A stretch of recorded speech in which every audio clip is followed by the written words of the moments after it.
សួស្តីជំរាបសួរអ៊ំពូមីងពេលព្រឹកថ្ងៃទី6ខែ12 2025ព្រឹកនេះដែរប្តីខ្ញុំគឺក្រោកពីព្រឹកដើម្បីវាយដលងហាលហើយរើសពុកម៉ែបងប្អូនព្រោះអីដលងទិញម្សិលមិញគឺប៉ះដលងស្ទើអ៊ំពូមីងទាំងអស់គ្នា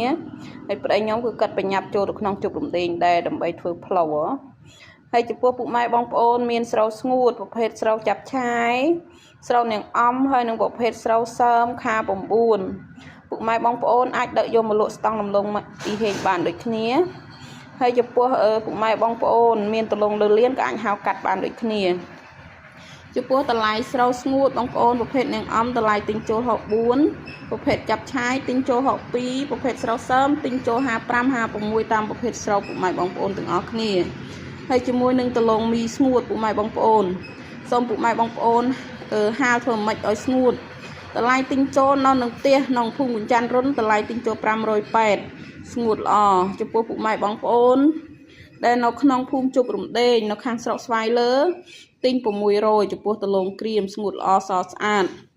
ហើយចំពោះស្រូវស្ងួតក៏ទទួលទិញដូចគ្នានិយាយរួមទៅអ៊ំពូមីងមានដលងក្រៀមមានស្រូវស្ងួតមានអីគឺអាចដឹកចូលលក់ស្តង់ដំឡូងម៉ាក់លីហេងបានទាំងពីរសាខាអ៊ំពូមីងដោយសារម៉ាក់លីហេងពេលព្រឹកនេះគឺរវល់មែនទែនពុកម៉ែបងប្អូនឆ្លៀតថតវីដេអូកាត់សម្លេងចូលដើម្បីផ្សព្វផ្សាយដើម្បីឲ្យពុកម៉ែបងប្អូនមើលហើយចំពោះស្រូវបងប្អូនដូចឃើញស្រាប់ហើយមិនថាស្រូវចាស់ស្រូវថ្មីស្រូវចាប់ឆាយស្រូវអុយម៉ាក់លីហេងទិញចូលដូចគ្នាតម្លៃទិញគឺខុសទៅតាមប្រភេទស្រូវពុកម៉ែបងប្អូនទាំងអស់គ្នាហើយជាមួយនឹងដលងក្រៀមអ៊ំពូមីងខាងជប់រំដេងដោយបជាហើយបជាទៀតដលងគឺសូមធ្វើឲ្យស្ងួតទាំងអស់គ្នាហើយតម្លៃទិញចូលគឺតម្លៃពេញស្អាតគឺ600អ៊ំពូមីងសំខាន់ថ្លឹងហើយចាយលុយមិនអោយបងប្អូនពិបាកចិត្តទេហើយថ្ងៃនេះឃើញថាតកងឡានគឺតនីហើយបងប្អូនគឺតកងឡានមានហើយសម្រាប់អ៊ំពូមីងមានដលងកាត់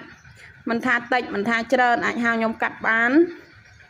ដោយសារមួយរយៈមុនតកងកាត់ឡាយរវល់នៅរត់តឡានមួយឥឡូវនេះគឺមានឡាន2សម្រាប់ចេញកាត់ហើយអ៊ំពូមីងមានដលងក្រៀម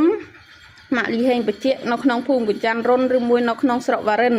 គឺម៉ាក់លីហេងទទួលកាត់ដូចគ្នាតម្លៃកាត់ទៅតាមប្រភេទដលងអ៊ំពូមីងទាំងអស់គ្នាលើលៀនហើយចំពោះស្រូវថ្ងៃនេះគឺឃើញថាវាយចេញដាក់ឡានវិញហើយព្រោះអុយវាពេញកន្លែងផងណាមួយមេឃក៏វាអត់សូវល្អអញ្ចឹងហើយគឺអត់បានទុកយូរទេសម្រាប់ខ្ញុំគឺទិញហើយលក់មិនមែនទិញហើយទុកទេអ៊ំពូមីងទាំងអស់គ្នា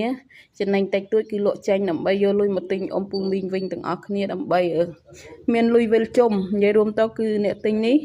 ចំណេញកាក់សេនដែរទេ